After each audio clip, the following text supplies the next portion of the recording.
Today's webinar is about RAG strategies that scale. And then secondarily, but this didn't fit on the slide, that doesn't sacrifice retrieval quality.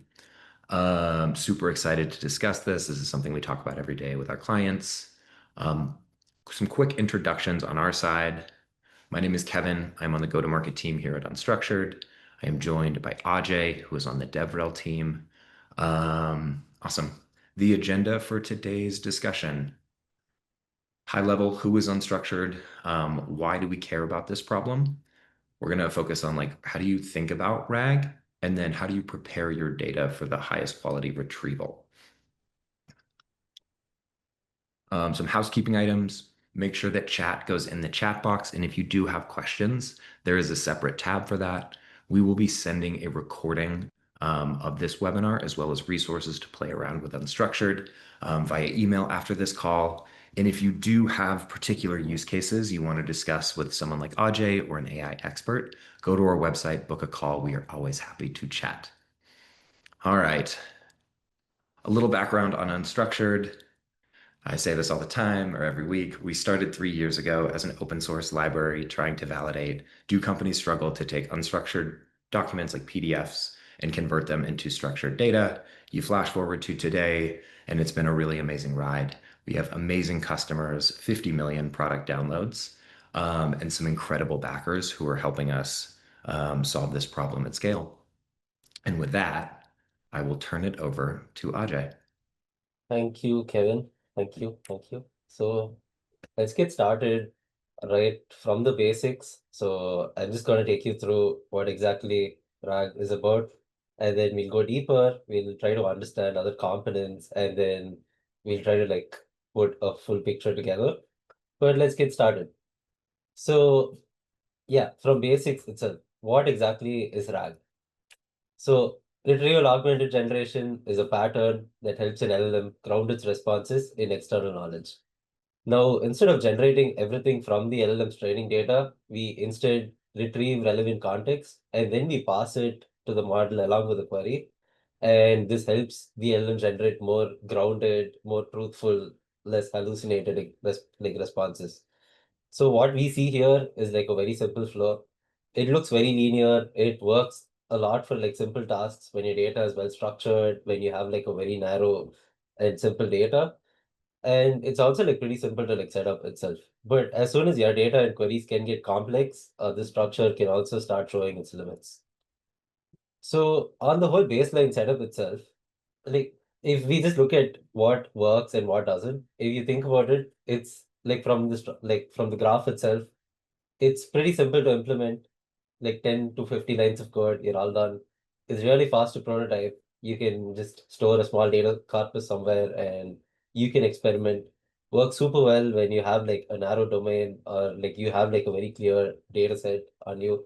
And then it's also pretty easy to debug because you have the user's questions, you know what data that the LLM used as context, and you know the responses you got. So you're able to like evaluate it pretty easily. But it also has its limitations. For example, if your embedding space is noisy, it can a lot of times retrieve a lot of loosely related chunks. And then you can also run into something called a context bloat, where you just bring in a lot of irrelevant passages and you just hit up to a like context limit, or you end up like getting a very vague response. This setup can also struggle a lot with multi-part and other comparative questions. For example, if I'm going to ask my system how a cat and a dog handle winter, there's a bunch of questions inside it. So unless the particular chunk itself has the exact information, it's not going to give you the right answer. So whatever I just talked about right now aren't really edge cases. They're just sort of like different use cases that can come up. So it all depends on your data, your domain, and like the kind of ways your customers use your tools itself. So at this point, there's also, if we like just scroll through LinkedIn, social media, like Twitter or any other social media, we're seeing like that there's no shortage of RAG techniques itself. Everybody's using different methods. All of them have a bunch of different names. All of them solve different problems. And a lot of times it can also feel a little easy to like get overwhelmed. And that's just because the space is evolving really fast and there's just a new approach every other week. So I want to instead, like, make sure in this webinar, in this 30 minutes, we take a step back and think about all of these keywords in a little different way. So instead of the names itself, just rather more around what each piece itself is trying to solve. And that's where I bring in this whole Lego approach. So instead of you trying to understand or memorize every new like technique as a buzzword, instead, what if we see everything as a set of Lego blocks? Now, each technique exists because vanilla rag missed something in that particular use case. So instead of, yeah, so let's stop thinking about like names and the buzzwords. Instead, let's just think about what exactly this particular technique is trying to solve, what new behavior it brings in, and what trade-off it has. Because in the end, like, there's no real like one single architecture. There's no one size fits all solution. There's just what your data looks like, how the kind of questions your users can ask you, and the kind of tools you need to like help connect the two things and get work done. So let's get started. Now, let's say your user types something like show me recent changes involving like this particular policy. So that particular name could have just not been in your embedding model, like this your embedding model could not have seen it. So it doesn't really know how to handle that particular keyword. So in that situation, the retrieval, like what you retrieve itself can be off and the quality of responses can go down. So basically, to handle that particular situation is where we bring in something called a hybrid search. Over here, it does two searches in parallel. One does an embedding similarity, which is just around meaning, and the other runs a very keyword-based search. So it's able to like pick up chunks around the particular keyword that you are looking for. And then it merges both of these results by a certain logic, and it gives you the context, your LLM the context to answer your question. Look, it works like it's really useful when you're dealing with uneven data, like when your users are asking questions in unpredictable ways, sort of, and there's a lot of like keywords which you feel is very specific to your company, and the embedding model is not going to pick it up or anything. So, but then this also has its own cons. It can be a little bit more infra because you're now running two retrievers, and then you also have to configure a merging logic. Like, do we trust keywords more, or do we trust embeddings more? Are we going to rank by a particular score? Are we doing manual weighing? Anything. And then, yeah, then there's also like different types of results they can pull in. So it's also easy for the context itself can like to get bloated. So you'd also have to like think of other ways to handle it. But this is like one other like use case itself if you do it in a very block Lego based manner. Next example, say your retriever pulls out the top 5 chunks or top 20 chunks, but only two of them are useful, and they're sort of like in the middle of all the chunks or something, and the rest just sort of just match the query question, and like they don't really like have the real answer. This can happen a lot, especially when your documents are long and your embeddings aren't really that clean.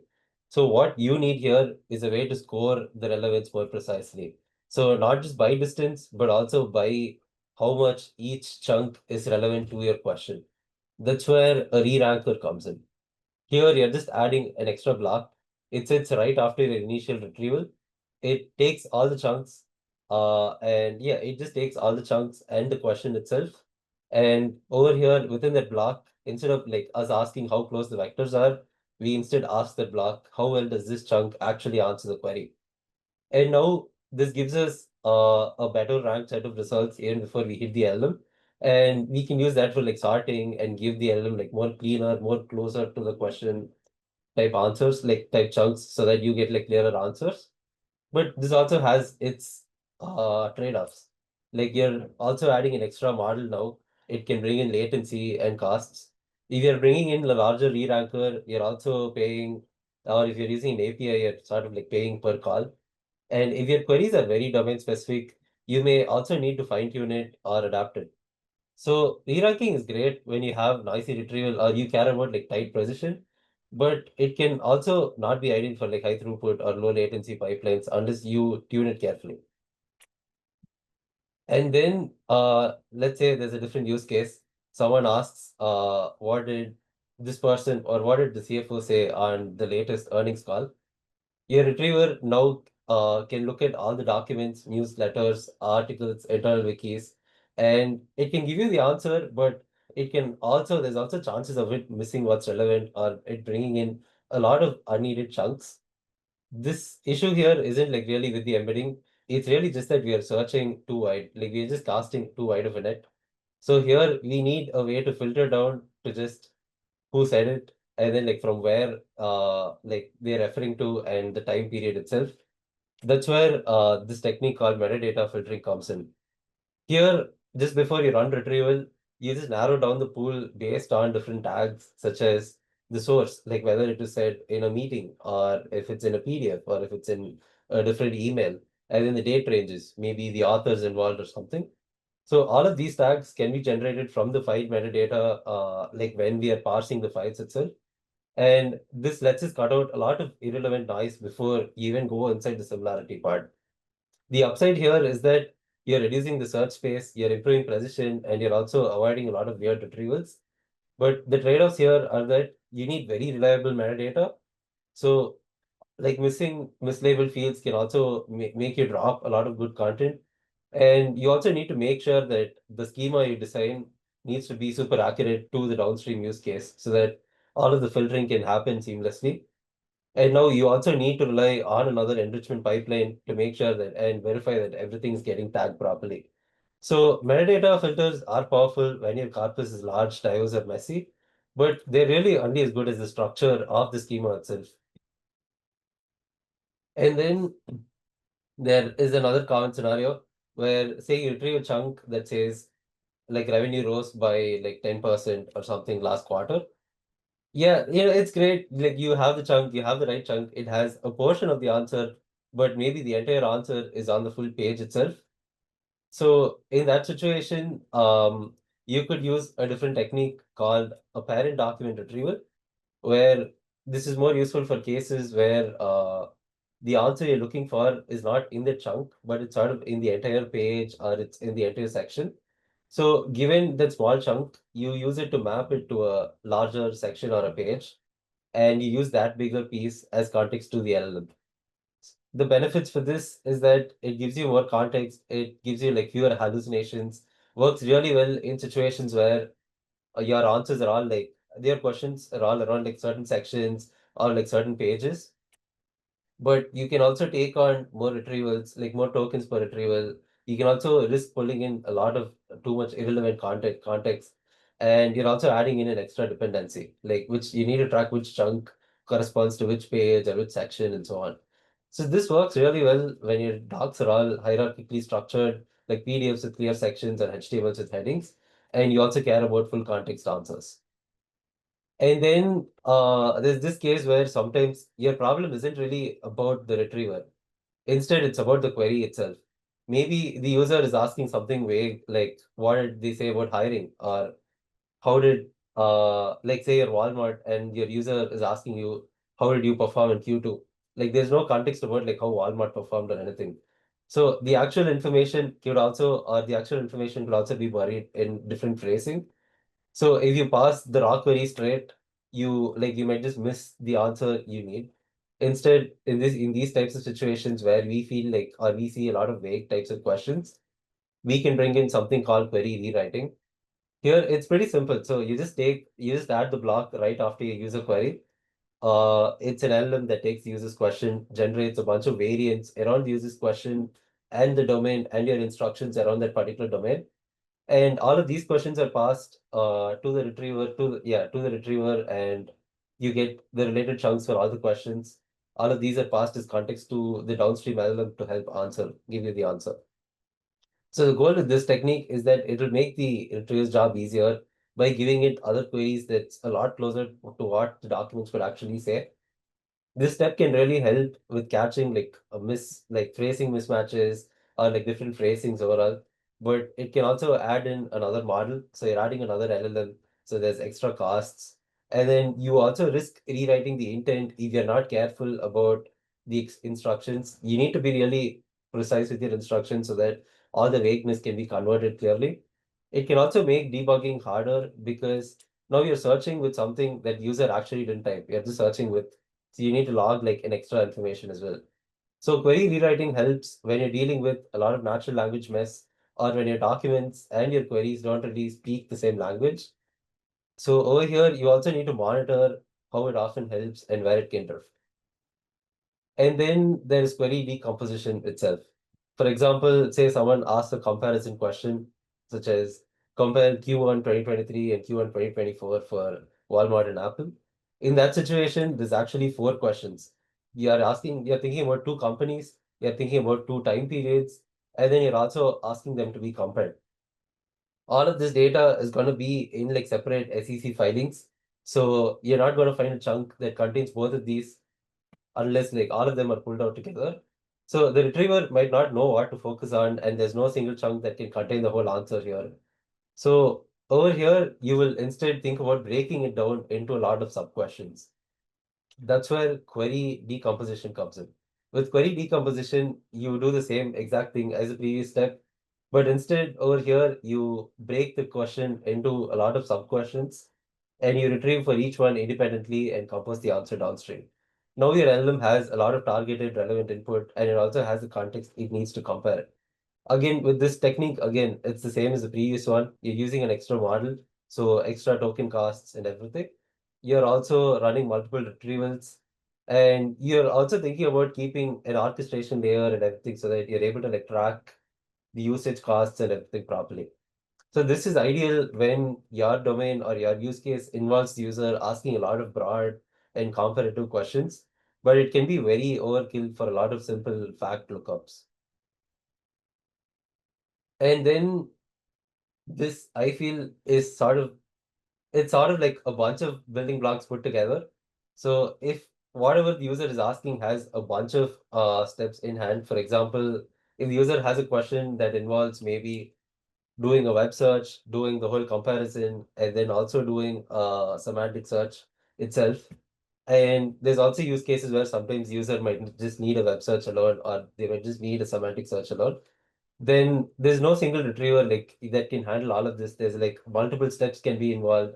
There can be conditional logic. There's also a lot of external tools involved. So that's where the agentic RAG pattern comes in. So now instead of a fixed pipeline, we give the LM access to a set of tools such as a retriever, like re-ranking, summarization, and all of that. It runs like a planner. It breaks everything down, decides on what tool to use, and it puts all of that together and gives you an answer. It's the most complex setup we've seen so far. Over here, you definitely need an orchestration layer. Your latency can increase, your debugging is harder, and your cost can go up. But agentic RAG is really powerful when your queries are more compositional and workflow-like. I suggest you always shouldn't reach out for it first. Keep it more of a last mile when nothing else fits into your workflow itself. So we've seen all of these building blocks, but all of them can only work in the end if one thing like if like there's the one underlying component is perfect or is very good, and that component is the data. It's the same principle that we followed for machine learning in terms of training the models also applies here. Garbage in, garbage out. You cannot re-rank your way out of a bad structure. You're not going to be able to agentic rank your way out of like missing metadata. And you cannot find accurate answers when your table does not have its structure saved. So that's exactly where we come into the picture. We solve this problem by connecting to your data sources, getting your data, and give you a whole workflow to pre-process your data so that regardless of your source file type, through different partitioning strategies and other steps like enrichments, chunking, and embeddings, we push it all directly into your destination. So now there's no need for you to think about writing any of these APIs anymore or data quality anymore. We take care of all of that. To show you how that looks in action, here's like a quick demo. So this is the unstructured platform itself. I'm just going to take one of our sample files, this dummy resume. What's happening right now is that there's a workflow running, what we discussed previously. That's chunking, that's parsing, chunking, and like giving a whole, yeah, like just understanding your full document. And what you see on the right now is what unstructured has picked up from it.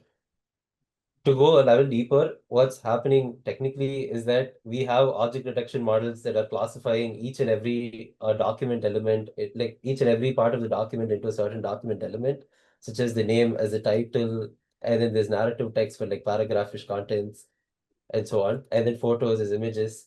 And then we also apply a vision language model over it to make sure that the quality is top notch. If you want to shift this to production, it's really simple. Just click edit in workflow editor. It's Ajay, do you want to? Oh, it's gonna my take you. bad. Yeah. Yes, Kevin. I was gonna throw you off your game a little bit. I was gonna ask to toggle on the bounding boxes, but we skipped past that screen. So, Oh no. Oh no. oh, it's So all good. This is yeah, the workflow that underpins everything that Ajay is yeah. showing you, the partition step, the enrichment nodes where we pull in VLMs to handle challenging element types, and then writing ultimately to whatever destination of you're choosing. But yeah, that's what we try to do is make it really simple to take your unstructured documents and to convert them into structured JSON for you to power AI applications with. Pretty Awesome. much. Pretty much. Thank you, Kevin. That's a good, yeah, that's pretty much what we do. So yeah, that's a quick summary of like what we just went through. We saw how RAG works. We thought about this whole modular way to think about these retrieval techniques instead of looking at it as buzzwords. And then we showed you like how easy it can be to like to take care of like data quality and everything. And we showed you like how we handle that for you. So if you're more interested about like what's coming next, we also have a webinar from last week about when you should decide between a managed platform versus your own open source solution. And there's also more coming up the next week as well around like what's really important around the document quality. So yeah, that's it. I'm going to open up the floor for Q&A. Thank you for sticking around for so long. Awesome. Ajay, thank you. Wonderful webinar. We had some folks pre-submit questions. I don't think I see any in the Q&A tab. If you do have any questions based on what Ajay was talking about, submit them there. We'll do our best to get to them. Ian asks, when processing a large amount of data, are there first order guidelines to help determine which ingestion or retrieval strategy will work best?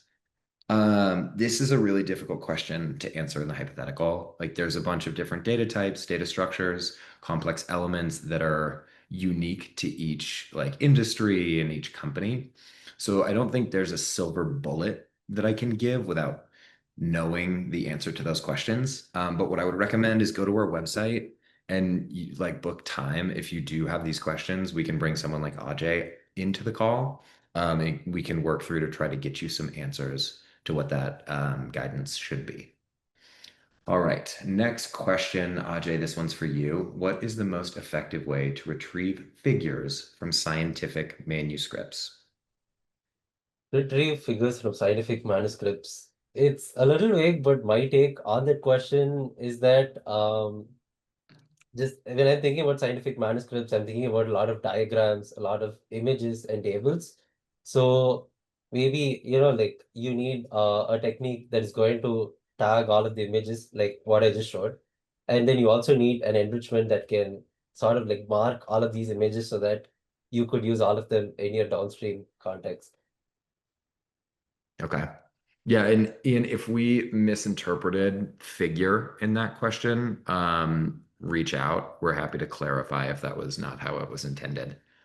Okay, Ajay, I got another one for you. When you say multi-vector or hybrid retrieval, what do those terms actually mean?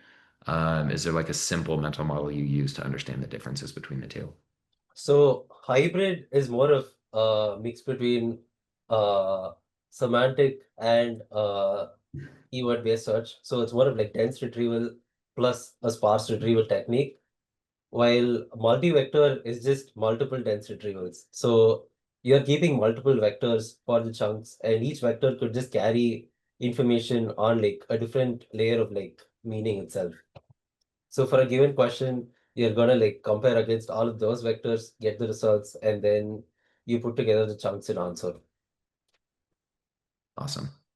Okay, what kind of companies or teams benefit the most from RAG applications? So I think high level, every company and team can benefit from RAG, but ROI is typically the highest with teams with a lot of like knowledge workers. An example of this is we're working with a large life science company that has 10,000 scientists, and the reg application could only handle XML documents, but 70% of their data is stuck in complex scientific PDFs. So we help them transform those PDFs into usable data, and they immediately saw a really significant uplift in the metrics they were using to track the success of that RAG application. So number of queries, queries per week, a number of repeat queries, indicating whether or not the users were able to answer their questions. So yeah, hopefully that answers the question.